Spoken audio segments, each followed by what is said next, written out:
Qué ganas teníamos de recuperar este espacio, qué ganas teníamos de abrir el baúl de la historia, de hablar otra vez de nuestro pasado, de episodios a veces desconocidos, de patrimonio también a veces, que ya es triste también decirlo, desconocido. Y normalmente contamos con colaboradores de cabecera, que son los que conocen pues todo aquello que el resto no sabemos de nuestras comarcas del Levante y de la Almanzora, como puede ser el historiador albojense Miguel Ángel Alonso, bueno, mitad albojense, mitad cantoriano, que luego se nos enfada. Y no es la primera vez, hoy lo vamos a hacer de nuevo, que vamos a hablar con un autor que desde luego en cuestiones de memoria histórica, de los años más grises del pasado siglo, pues pocas personas conocen más nuestra provincia y nuestras comarcas que él. Eusebio Rodríguez Padilla, bienvenido a este espacio, bienvenido a la SER.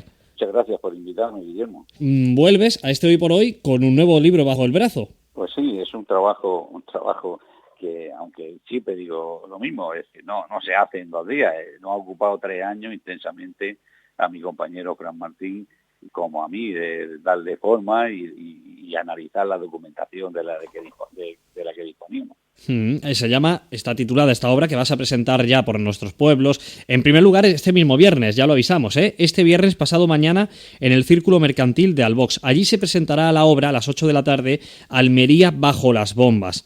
Bueno, pues en definitiva intuimos, porque todavía no hemos tenido el placer de disfrutar de estas páginas, que se van a narrar los hechos que acaecieron entre el 36 y el 39, esos bombardeos durante la Guerra Civil que afectaron sobre todo a nuestra capital. Pero oye, Eusebio, aquí también hay espacio para hablar de nuestros pueblos, del Levante y el Almanzora, sin ir más lejos, con esos sistemas de prevención ante los posibles bombardeos que estaban por llegar o que ya habían llegado a nuestra provincia.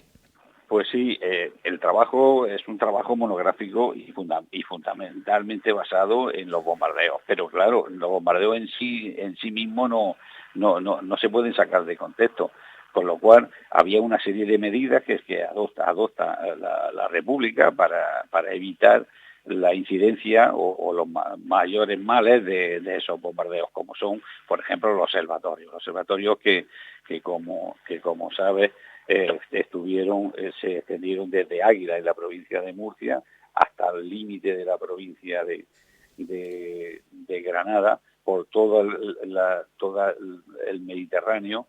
Lugares como Águila, Garrucha, Carbonera, Guamarca, Las Negras, Faros. O sea que Garrucha y Carboneras, por ejemplo, eran algunos de los municipios que albergaban estos sistemas de vigilancia. ¿Cómo funcionaban, Eusebio? Pues mira, funcionaba con una serie de hombres que se establecían en un observatorio normalmente elevado, con unos prismáticos y un teléfono con el que comunicaban cuando aparecía algún avión sospechoso. En principio simplemente estaban allí para comunicar cuando venían. Después se les dotó de una serie de perfiles para discernir si eran aviones amigos o enemigos, ¿no?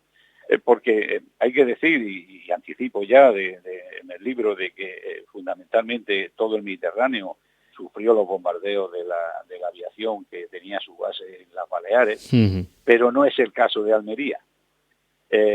El caso de Almería, normalmente los aparatos que bombardeaban la provincia de Almería, que no solo fue en la capital, sino también en algunos municipios de la provincia. ¿En qué otros municipios? Perdona, haciendo un paréntesis. Por ejemplo, Adra, Fiñana, Berja, son lugares donde se produjeron importantes bombardeos. Por ejemplo, el de Fiñana fue importante, porque no hubo víctimas, pero sí se eliminó un convoy entero y la estación de ferrocarril de Fiñana para interrumpir. El objetivo era interrumpir el suministro de alimentos a Almería y con ello interrumpir el suministro de harina, fundamentalmente, al frente de Granada.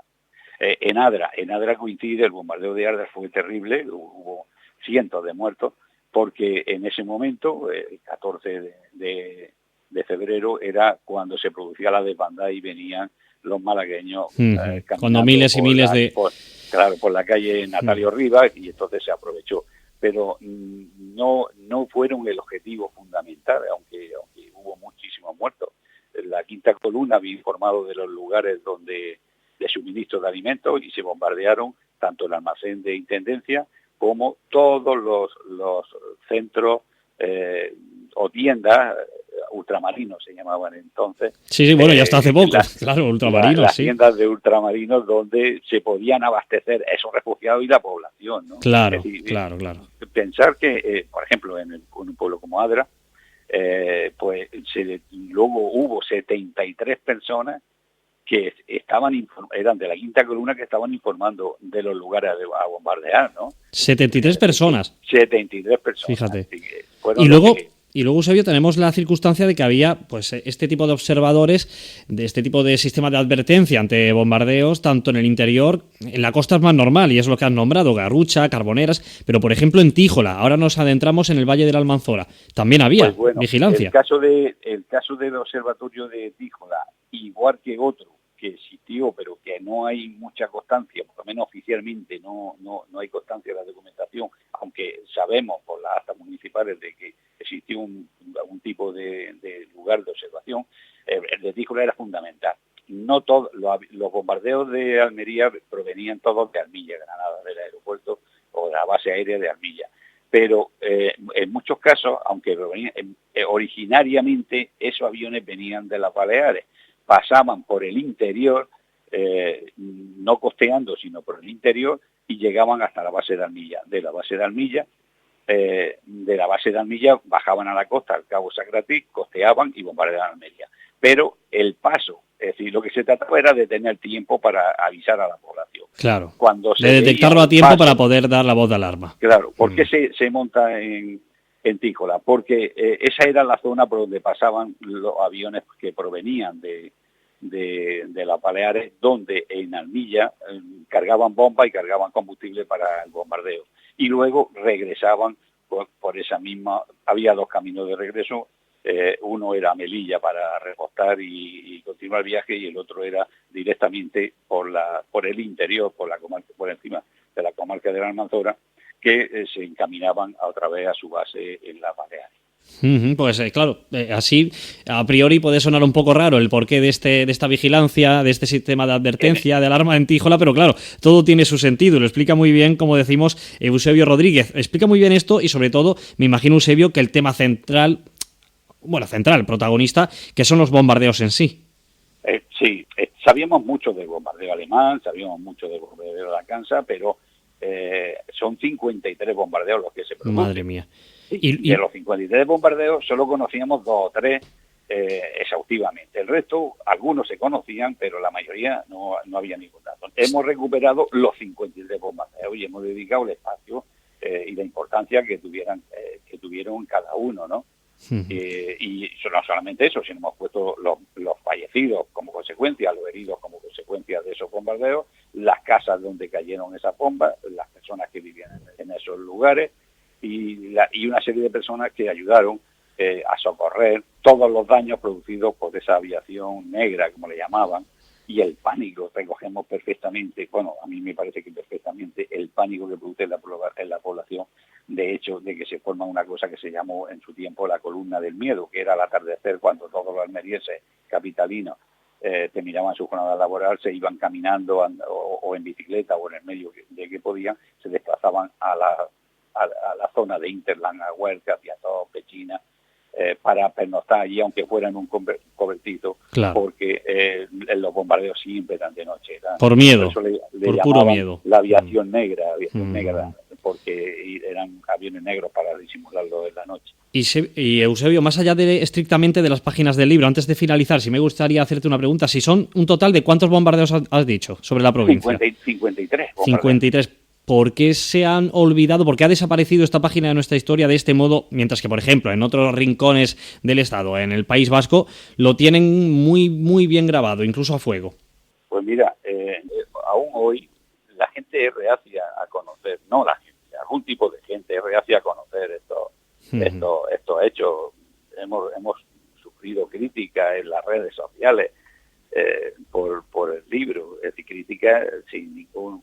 Es curioso, ¿no? Paradójico que uno reclama, o que los mismos que reclaman recuperar historia de hace siglos, como, en fin, Blas de Lezo, que se puso de moda hace unos meses, son los mismos que critican recuperar la historia de hace, no llega a 100 años siquiera, ¿no? Y además, es paradójico. Como historiadores almerienses, es una historia muy almeriense, es decir, ya claro, hemos puesto luz a esto. ¿no? Y bueno, y luego decírtelo, no sé si lo sabrás, que este trabajo pues es finalista de los premios Círculo Rojo, ¿no? Entre 2.200 autores que elijan 3 y entre ellos estemos nosotros, lo único almerienses de los que estamos finalistas, pues bueno, pues a nosotros nos llena de satisfacción en el sentido de que nos confirma que es un trabajo bien hecho. Y las ventas tampoco van nada mal, que lo sabemos, Eusebio, así que nuestra enhorabuena.